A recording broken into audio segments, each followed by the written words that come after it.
toda dádiva que Deus nos concede, ela é periódica, né? E assim as nossas ofertas também têm que ser periódicas, sistemáticas. Nós estamos estudando um tema muito interessante, irmãos, da lição sobre a administração, né? Um tema que fala dos dízimos, fala das ofertas. Nesse sábado falou sobre as dívidas, né? Que são coisas muito importantes. O brasileiro é um dos povos mais endividados que existe, sabia? Exatamente por causa da ignorância que é grande no, na cultura, né, popular. As pessoas não sabem lidar, não sabem trabalhar com o dinheiro. Muitas pessoas acham, né, Divan, que o dinheiro vem do governo, não é assim? Que agora vamos botar um governante bom que vai dar dinheiro às pessoas, não é assim? Quer dizer, você vai para a palavra de Deus, o dinheiro é fruto de quê? Trabalho, não é assim? Quando você trabalha bem, quando você faz bem uma coisa, o resultado vai ser o que na sua vida? Bênçãos, recursos, não é assim? Que vem. A gente tem que aprender cada vez mais, ó, né? Colocar. Salomão falou no Provérbios, né? Veja um homem habilidoso na sua obra. Aí ele termina o versículo dizendo assim: ele será colocado entre os príncipes. O que significa esse verso? Sabe fazer uma coisa bem feito. O que é que acontece? Você vai ficar desempregado a vida toda? Não. Onde você estiver, vão lhe chamar. Você está entendendo? Não. Aqui na cidade tem uma pessoa que corta cabelo bem, né? E que se aperfeiçoou a tal ponto que só ele faz determinado tipo de coisa. O que é que acontece? Vão buscar ele onde ele estiver. Está entendendo? Para fazer aquele serviço ali. E esse é o segredo da prosperidade, né, irmão? Segredo. É você se. Aí as pessoas pensam, não, o segredo é votar em fulano, que ele vai dar o auxílio pra gente todo mês. Aí nunca aprende a fazer nada, não é isso? Pensa que não, está endividado, né? Cai na armadilha do mundo que a gente vive. E nós temos um privilégio, porque a nossa igreja, ela é muito bem preparada, irmãos. Eu nunca vi uma igreja assim, né? Que você é porque eu não tenho aqui a lição impressa, né? Mas eu tenho aqui no tablet. Passa três meses, né? O trimestre todinho aprendendo só sobre administração, administrar os recursos aqui na igreja. Você tem a lição, estuda em casa, né? Todo dia tem um tema interessante para você acompanhar. Junto com o estudo da Bíblia, tem o estudo da lição. Essa semana agora vai ser a 5, né, Damião? Vai ser qual o tema? O 6? Qual é o tema? Qual é? Juntar tesouros no céu. Não é isso? Olha só que tema maravilhoso. Da gente aprender. A gente a crescer na vida, né? A vida material, a vida espiritual, que é a principal. E eu fiquei tão empolgado com isso que eu até preparei um estudo sobre isso aqui. E a gente vai abrir um verso bíblico que está em Marcos capítulo 4, verso 18 e 19. Marcos 4, 18.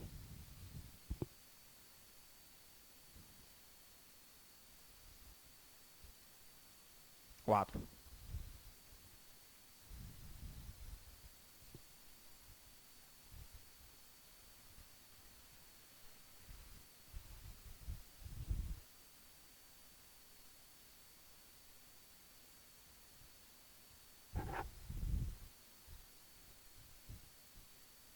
Marcos capítulo 4, verso 18 e 19.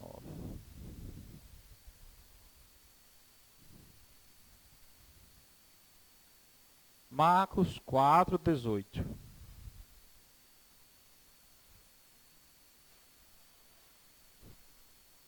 Nós vamos orar. Senhor Deus e Pai, obrigado pela tua palavra que está aberta diante de nós. Que o Senhor nos ensine as lições que devemos aprender. Teu Espírito nos dê forças para colocar em prática. É que pedimos e agradecemos em nome de Jesus. Amém. Marcos 4, 18. Mas os cuidados do mundo, a fascinação de quê? Da riqueza e as demais ambições concorrendo sufocam o quê? A palavra. Ficando ela o quê? Infrutífera. Marcos 4, 18, 19. Não é isso não?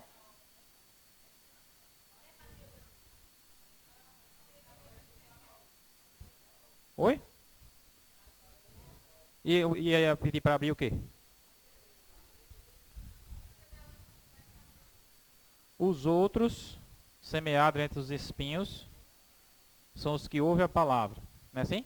Mas os cuidados do mundo, a fascinação da riqueza e as demais ambições concorrendo sufocam a palavra, ficando ela infrutífera.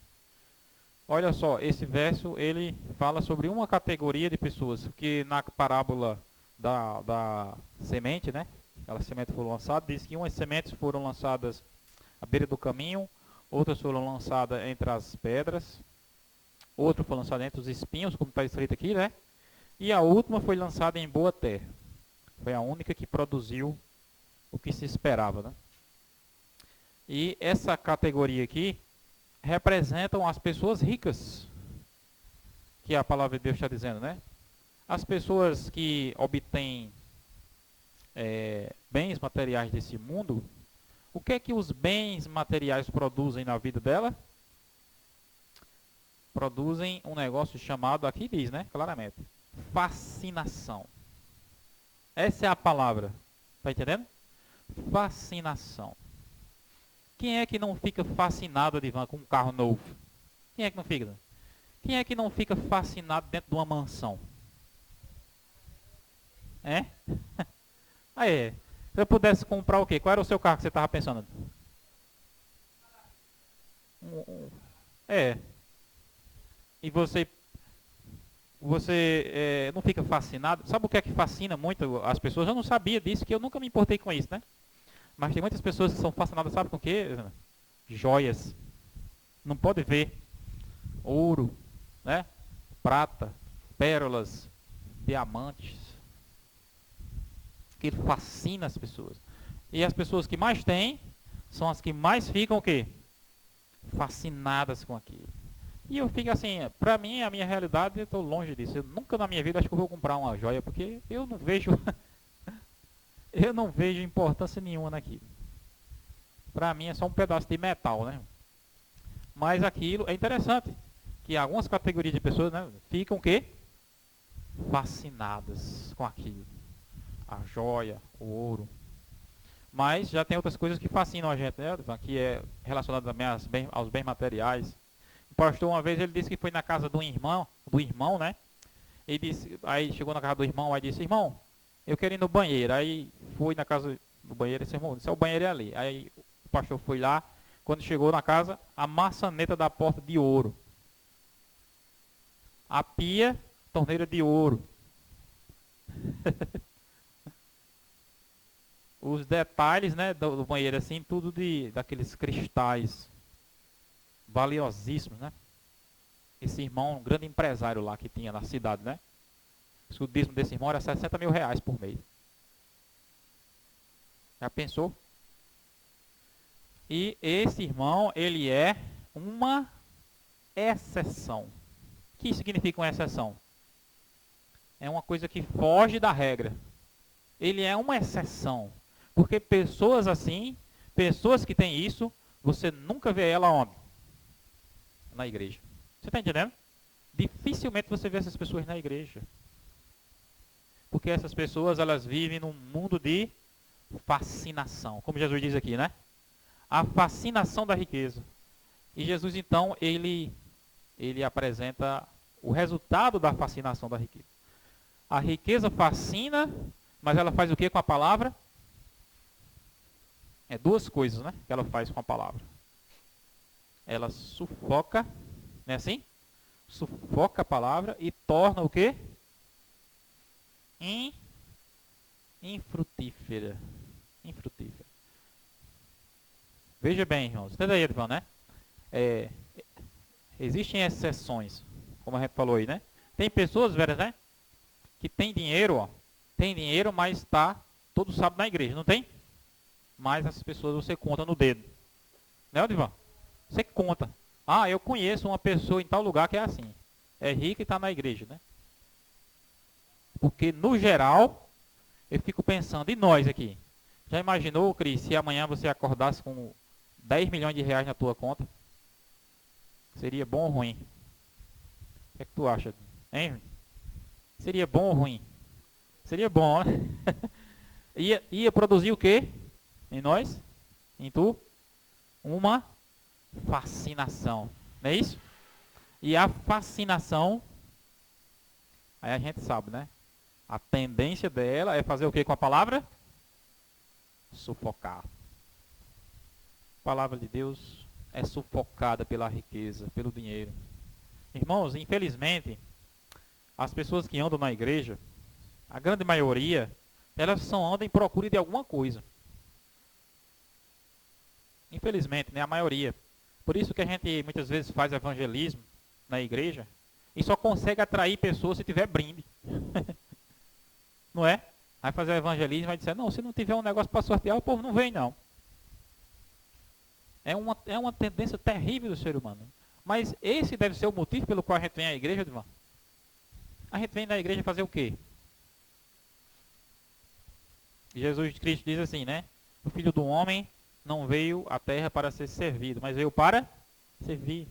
Esse deveria ser também o nosso interesse em vir à igreja. Interesse de quê?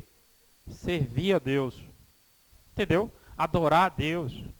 O interesse das pessoas é outro. Eu queria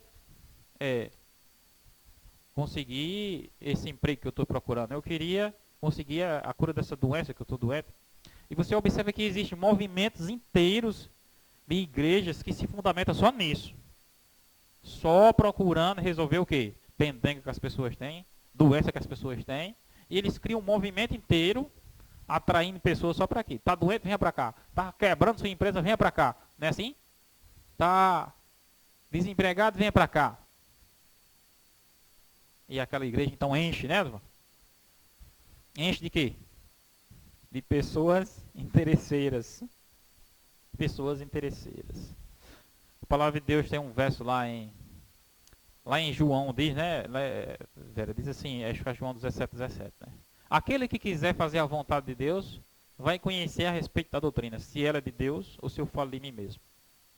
Jesus está dizendo, né? Aquele que quiser saber fazer a vontade de Deus, você vai contando aí, no meio dessa multidão de gente que visita aí as igrejas, quem são aqueles que querem fazer a vontade de Deus? Quem é que quer fazer a vontade de Deus? Senhor, eu quero estar aqui para fazer a tua vontade. Você conta que a grande maioria deles quer fazer a vontade deles mesmo. Você está entendendo? Existe aquele negócio, né, Divan, que você não precisa nem procurar muito, né? Que é aquele negócio do pula-pula, né?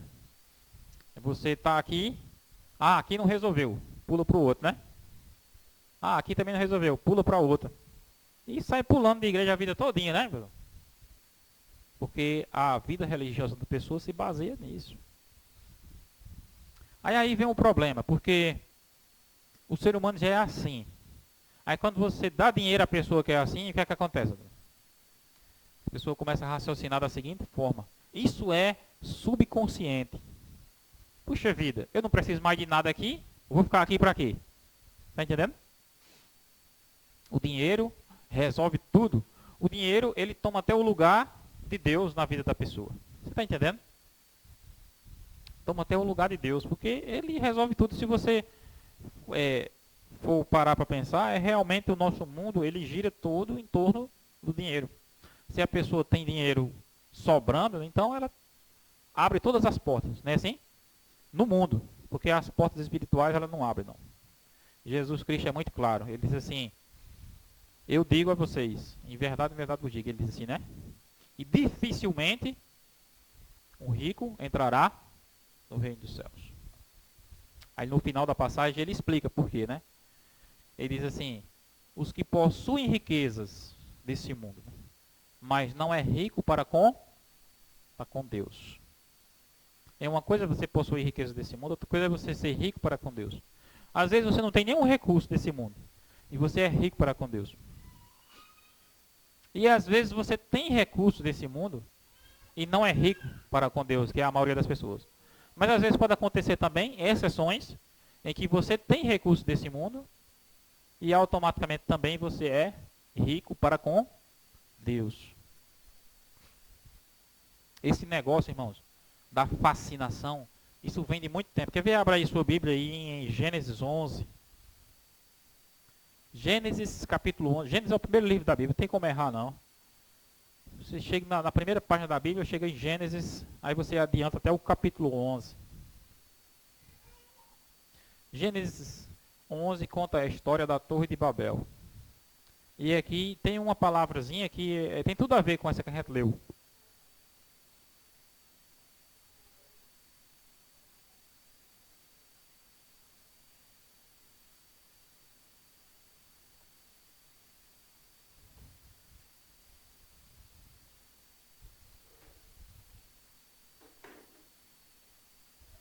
Gênesis 11.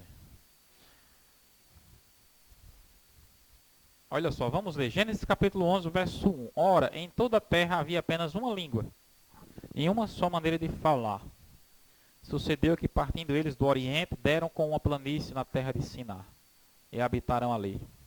E disseram uns aos outros: Vinde, façamos tijolos e queimemos bem. Os tijolos serviram de pedra e o betume de argamassa. E disseram: Vinde, edifiquemos para nós uma cidade e uma torre, cujo topo chega até o céu. E tornemos o quê? Célebre o nosso nome, para que não sejamos espalhados por toda... Olha, eu quero chamar a atenção para essa palavra aqui. O que significa célebre? É uma palavra muito usada hoje, né? Você assiste a Globo, tem o The Voice, não é assim? Aí tem aqueles cantores que ficam se apresentando ali, né? E tem aqueles que votam, né? Que ficam atrás ali. Todos eles são o quê? Celebridades, não é assim? São celebridades. O que são celebridades? São pessoas que estão aparecendo o tempo todo na mídia. São pessoas que têm fama, são pessoas que têm riqueza, né, irmão? São pessoas que... Era exatamente aqui, ó. O interesse. Observe aqui. O interesse daqueles que estavam construindo o quê? A Torre de Babel. Onde está o erro aqui? Nós devemos tornar célebre o quê em nossa vida? Sabe o quê? O nome de Deus. Nós devemos buscar a honra e a glória do nome de Deus. Nós devemos fazer, Odivan, com que o nome de Deus em nossa vida cresça, não o nosso. Mas o mundo, ele está constantemente, continuamente, ele está estimulando em nós o quê? A fascinação por essas coisas. E o que é que acontece? Quando a gente obtém essas coisas, quando a gente obtém a fama, quando a gente obtém a riqueza, quando a gente obtém... A mulher está mandando mensagem aqui para mim, deixa eu responder bem rapidinho.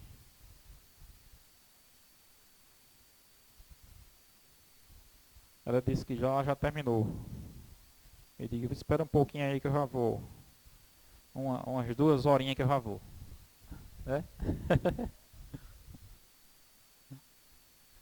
Quando a gente obtém aquilo faz o que com a palavra de Deus que a gente viu aqui? Sufoca, né? E torna a palavra de Deus infrutífera. Não tem. Perde a graça, entendeu? Perde a graça. E o que é que ocupa a mente, o que é que ocupa o interesse da pessoa? É só aquilo, só o mundo, a fama, a grandeza. A fama, a riqueza, ela parece ser algo bom, ela parece ser algo agradável, mas ela não passa de aparência. A fama, a riqueza, a vida de celebridade, na realidade, é uma desgraça completa, por trás, sabia? Dificilmente você consegue ver uma pessoa desse mundo que é feliz realmente, que tenha uma família realmente estruturada. Dificilmente. Um dos maiores atores de Hollywood foi aquele que gravou O Poderoso Chefão, Marlon Brando, né? Ele foi um ator que a vida inteira ele foi um artista de Hollywood, né? Gravando filme atrás de filmes. E você vai pesquisar a vida dele. As filhas dele, parece que uma se matou, a outra parece que ficou doida, se internaram no manicômio. Mulher, família mesmo ele não tinha, que um dia estava com um dia que estava com outra, assim. a citar apenas um exemplo, né? Ele foi contemporâneo, né? Marlon Brando, ele foi contemporâneo daquela atriz chamada Liz Taylor, né? Elizabeth Taylor, que ela foi uma das mulheres mais bonitas de Hollywood, né? E é interessante a história. Uma vez eu vi um vídeo, Elizabeth Taylor, ela contando, ela disse que entrou no mundo da fama em Hollywood quando ela tinha 9 anos de idade. E ela foi bem clara ao dizer, né? Ela disse, até aqueles 9 anos da minha vida, foi o único tempo da minha vida que eu fui feliz.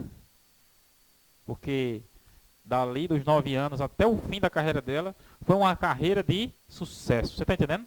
Foi uma carreira de celebridade. Aparecia direto. Era requisitado o tempo todo. Era uma verdadeira fascinação. Mas na essência era o quê? Uma vida de infelicidade. E a palavra de Deus é clara ao nos apresentar esses perigos, né?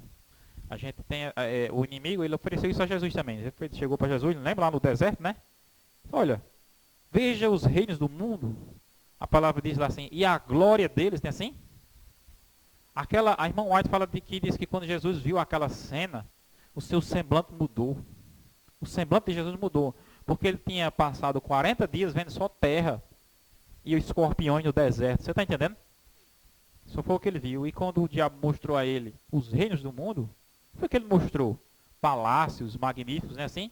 A glória que o mundo oferece, joias preciosas, pastos verdejantes. Tudo isso te darei, se prostrado me adorares. É interessante, irmãos, como a riqueza, não deveria ser assim, mas é interessante como a palavra de Deus mostra que a riqueza, ela se sobrepõe às coisas de Deus. Algumas pessoas perguntam assim, mas você está dizendo que é pecado ser rico? Como eu falei para você aqui, né? A riqueza, ela é um negócio tão perigoso que a única forma dela ser benéfica na sua vida é se você for a exceção. Porque se você for a regra, se você observar o mundo, a riqueza está do lado oposto a Deus. A riqueza, irmãos, está na mão daquelas pessoas que não vêm nem na igreja. Observe aí. A riqueza é algo tão sutil que ela foi uma tentação para Jesus. E Jesus disse, arreda Satanás. Porque está escrito, ao Senhor teu Deus adorarás, só a Ele darás culto. Algumas pessoas, Odivan, elas não pensam duas vezes antes de vender a sua vida, né? Em troca de fama, em troca de riqueza, em troca de vantagens. Porque esse é um mundo fascinante. É um mundo que controla a nossa sociedade.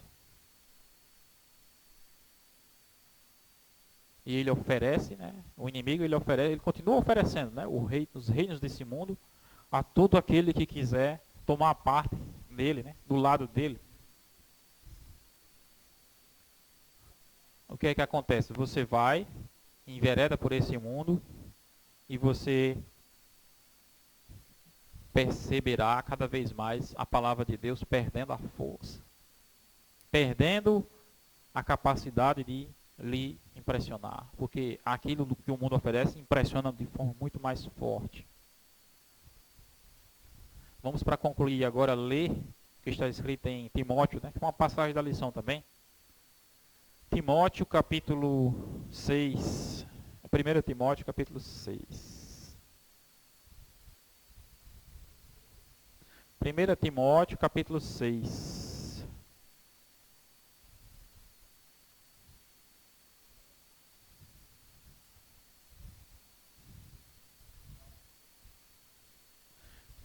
Primeiro Timóteo 6, 9.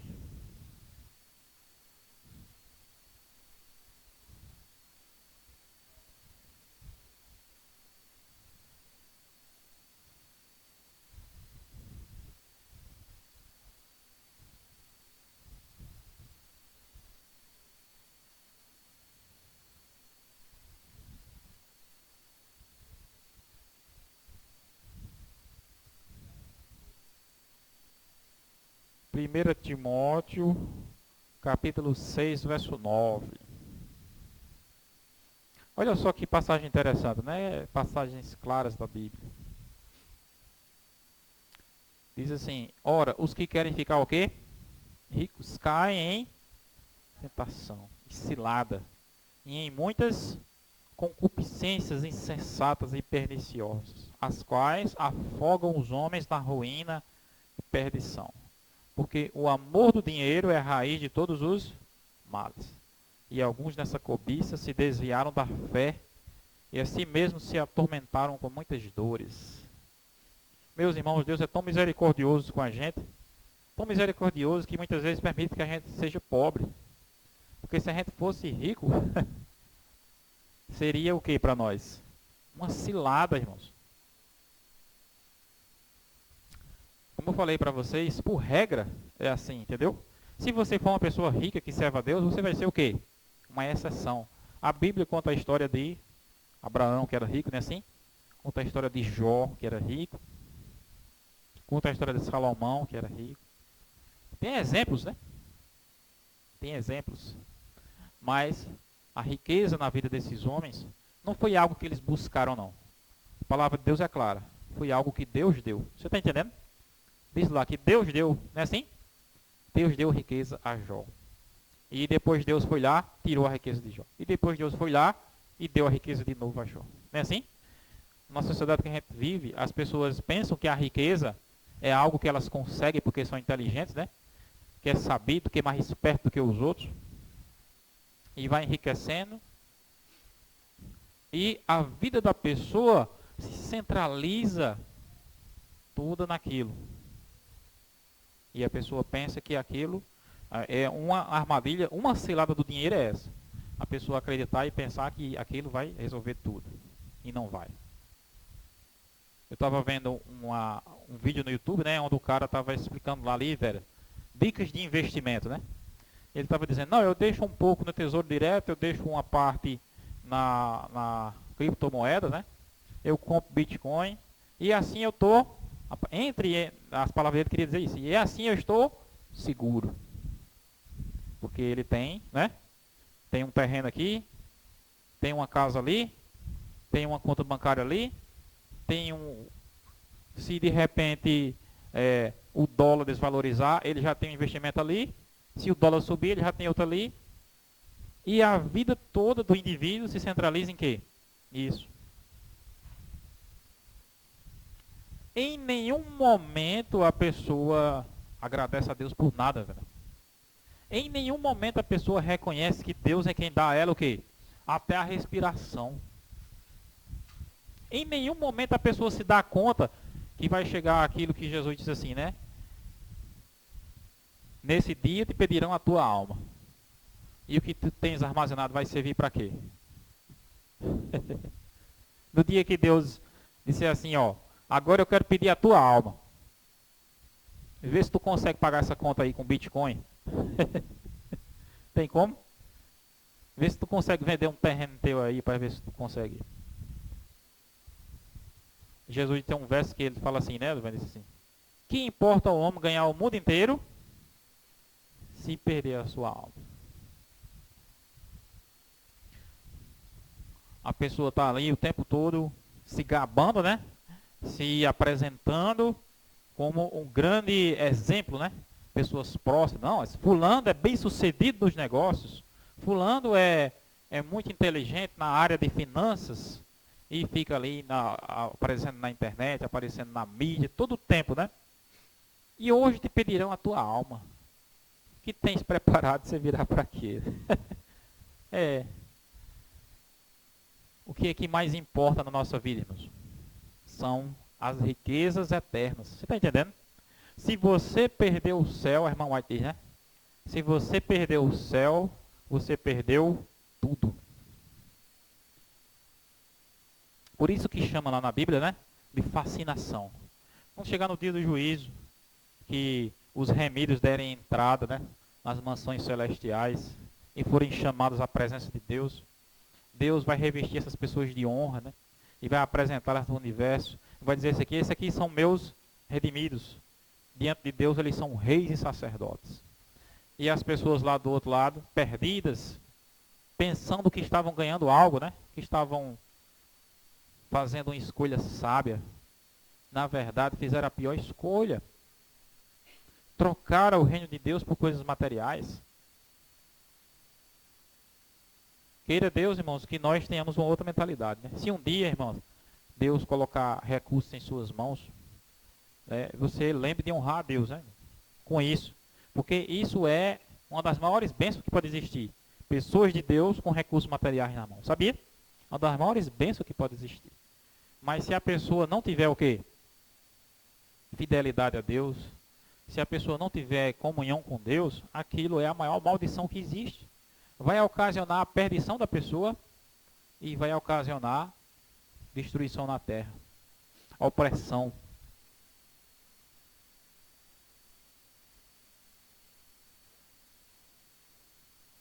Muitos que enredaram, que enveredaram, eu era muito fascinado com essas coisas. Eu sempre estudei livros de finanças, né? Napoleão Hill, né? A gente já leu, já? Pense em riqueza, né? Quem pensa enriquece. Napoleão Hill. Aí tinha Tom Harvey Keller, que é O Segredo da Mente. O Segredo da Mente Milionária. Aí tem o outro cara que escreveu o livro lá, é O Homem Mais Rico da Babilônia. E eu li todos esses livros, né? Ficava pensando assim, puxa vida, o cara ensina coisa fascinante. Mas eu percebi uma linha que poucas pessoas percebem, só o Espírito Santo de Deus é que pode revelar, né? É que o livro começa e termina nele. Ele não desvia nem um momento para dizer assim, lembre de Deus, dê glória a Deus. E na palavra de Deus mostra que não é assim. Você não pode viver a sua vida toda centrada só em você mesmo, não. Por isso que você não vê nenhum dessas celebridades se ajoelhando e orando. Não. Por quê? Porque a filosofia de vida delas todinha é essa, entendeu? Começa e termina neles. É um ensino, é uma instrução que tem o fundamento só no que é terreno e não no que é eterno. Muito pelo contrário, Deus me ensinou um caminho melhor, né? Onde todo dia eu tenho que dar glória a Ele, né? Tenho que agradecer a Ele pela vida, pelo respirar, pelo descanso que Ele nos dá, né? Pelo privilégio de estar na igreja, sabia? A gente tem que agradecer a Ele. A gente muitas vezes pensa que a nossa vida está boa quando a gente está ganhando dinheiro, não é assim? Mas diante de Deus a nossa vida está boa quando a gente está na igreja. Sabia? Porque a maioria das pessoas que estão aí no mundo ganhando dinheiro estão perdidas, Odivan. E nós que estamos aqui na igreja estamos encontrando o caminho da salvação que Ele apresenta. Diante de Deus isso é mais precioso do que qualquer dinheiro que você ganhe. E essa realmente é a riqueza que vale a pena, né? Isso é que realmente é riqueza, porque é uma riqueza eterna. Jesus disse assim, ajuntai tesouros no céu, onde a ferrugem, né, a traça, o ladrão nunca chega. Tudo que a gente junta aqui na terra, né, só é para dar cansaço a gente. Você compra uma casa, daqui a pouco começa a aparecer o IPTU para você pagar. Todo ano você tem que ter uma despesazinha para reformar a casa, se você não reformar, cai. Mas no reino do céu não funciona assim. As coisas são realmente duradouras. No reino dos céus, irmã Leda, quando você estiver vivendo no reino dos céus 50 mil anos, a sua vida vai estar só começando. Já pensou? Tem alguma coisa parecida nessa terra com isso? Não tem. A maioria das pessoas que você viu aí, elas estão na casa das dezenas, não é assim? No reino dos céus, a nossa vida é contada em milhares de anos. As pessoas que a gente vê aí na terra, a vida dela é contada em dezenas de anos. Como é que a gente vai trocar algo tão valioso assim por qualquer outra coisa que esse mundo ofereça? E a palavra de Deus diz, o salário do pecado é a morte, mas o dom o quê? Gratuito de Deus para nós é o quê? a vida eterna. Amém? Que Deus nos abençoe. Vamos orar? A mulher já está ligando para mim aqui. Se for demorar, ela vai ficar brava. Senhor Deus e Pai, obrigado pela tua palavra nessa manhã. Que o Senhor esteja nos concedendo a sabedoria para que nós venhamos, ó Deus, produzir frutos, como diz lá, a boa semente que caiu em boa terra. Nós vivemos num mundo onde temos muitos maus exemplos de pessoas que têm recursos e que, por causa desses recursos, não querem dar nenhuma oportunidade ao Senhor nas suas vidas.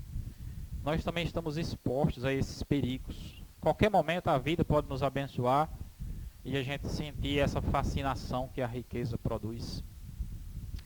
Mas que a tua palavra em nós seja sempre mais forte, que ela nunca venha a ser sufocada.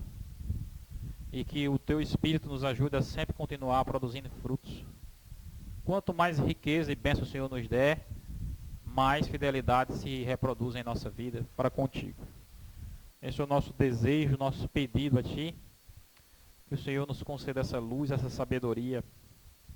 É o que pedimos e agradecemos em nome de Jesus.